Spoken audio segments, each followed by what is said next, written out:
Yo, what's up? It's your boy. A Quiet Place 2. The star of this movie, definitely the director, John Krasinski. He is amazing. I still like part one better. This was a really good follow-up. The suspense was cool. The action, it was all right, you know. It's kind of action-packed / suspense.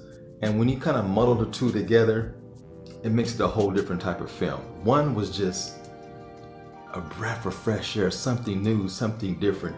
You had to be quiet in the theater. This movie, not so much. This movie had a lot of special effects, great sound design, and it had music throughout the film. It just didn't have that creepiness as part one. But Emily Blunt, she's incredible.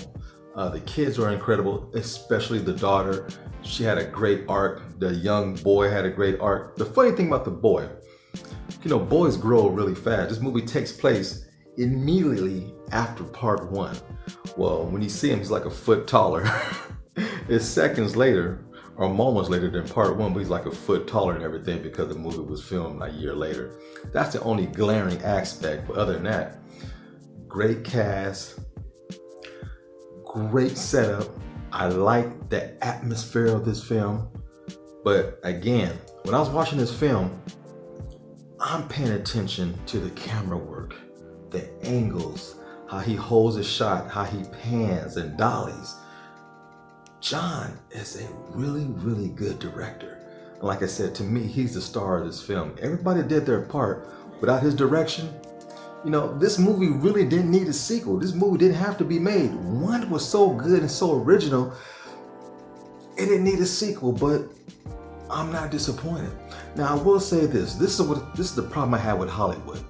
Whenever you have a small budget and you make a gang of money, all they say is this: well, you gotta make a sequel. Not every movie needs a sequel. Just like Warner Brothers is doing right now. They're writing a script for The Joker Part 2. That movie is perfect. You won the Oscar. You made $1 billion off of an itty bitty budget, and now you want to ruin it because you can't duplicate The Joker Part 1. You really can't duplicate A Quiet Place Part 1. The only film that successfully do it and win an Oscar is The Godfather 1 and 2. I don't think it's going to happen again, ever. It was just, what can you say? But this movie, to me, was a fun summer film that you should see in theaters. The crowd was great, the atmosphere was great, but I will say this: theaters have a long way to go in getting their act together. I didn't feel unsafe. I didn't feel very safe. You know, the bathroom, they just tape off stuff, they leave things open. It's just, this post-COVID thing, I'm still getting used to. It was only my second time going to the movies, but I pretty much had a good time. You know, they're doing their best to try to make things, you know, acceptable, but theaters, you have a long way to go to make things safe and cleansed for the public. I just want to say that. Right now, you're thinking about that money.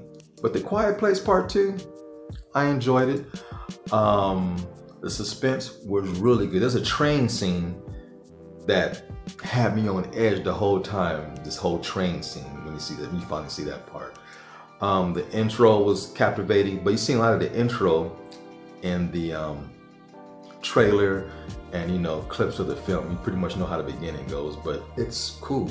And they learned very early on to be quiet. They were like, hey, shut the fuck up. They learned early on these things hear and not see. And that was really cool how they figured that out very early on in the movie. So, A Quiet Place Part 2, should you see it? Sure. Could you wait to see it? Absolutely. Again, my personal opinion, I think Part 1 is better, but this is a strong sequel. Just like Jaws.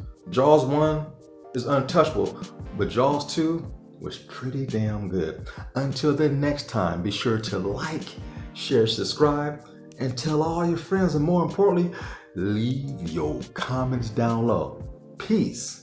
And just remember, it's just my point of view.